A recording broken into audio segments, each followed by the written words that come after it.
Little Miss Splendid and the House with a View.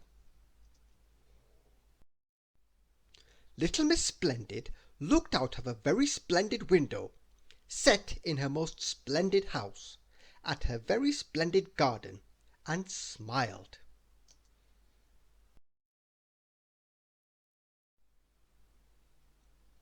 And then she frowned. Little Miss Splendid looked out of her window every morning, and every morning she smiled and then frowned. And what made her frown?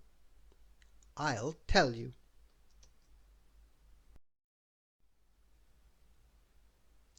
At the bottom of her garden, on the other side of a small stream, lived Mr. Mean. Unlike Miss Splendid's very large and most splendid house, Mr. Mean's house is very small and very run down, a not at all splendid house. In fact, the most unsplendid house one could ever imagine.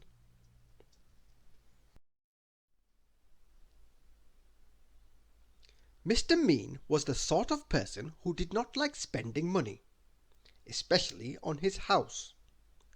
Little Miss Splendid was the complete opposite, and she did not like having Mr. Mean as a neighbour. His house quite ruined her splendid view. It was on this particular morning, as she stood looking out of her window, that Miss Splendid had an idea. She rang her builder, Mr. Trowel. "Hello," she said. "This is Miss Splendid. I would like you to build a wall for me. Come at once."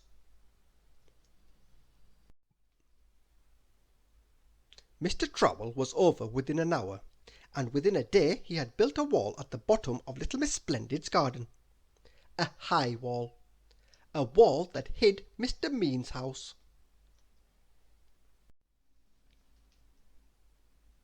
Now, Mr. Mean also liked to look out of his window each morning.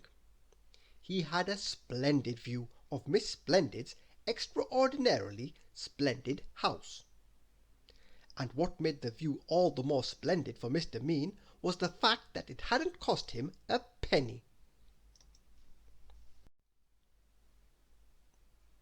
Mr. Mean was very unhappy when he looked out of his window the next day, and all he could see was a high red brick wall.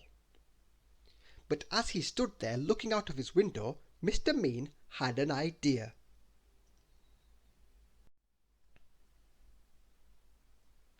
The next morning, when little Miss Splendid looked out of the window, she couldn't believe her eyes. There was a huge hole in her beautiful wall, and through the hole she could see Mr. Mean's ramshackle house.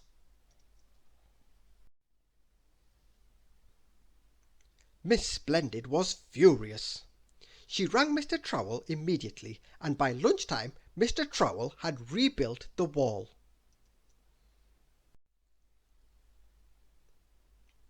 But the next morning there was another hole in her wall, and so it went on all week. Overnight Mr. Mean would knock a hole in the wall, and the next day Mr. Trowel would come and repair it.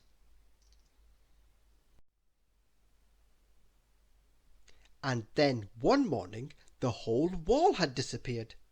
But not just the wall, there was no sign of Mr. Mean's house either.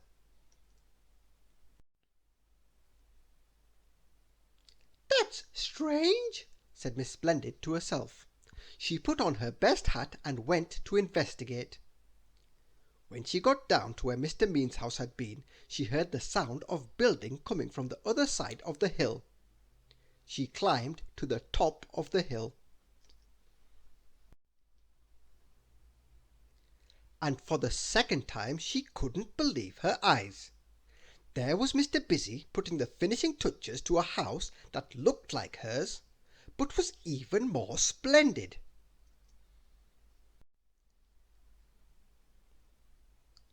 "Looks good, doesn't it?" said a voice behind her. It was Mr. Mean. What, how?" spluttered Miss Splendid. "It was all those bricks that gave me the idea," said Mr. Mean, and grinned. "All those free bricks."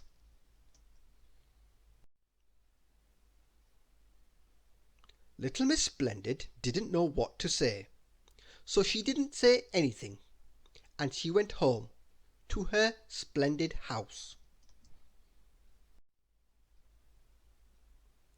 A splendid house, but no longer the most splendid house. Thank you for listening.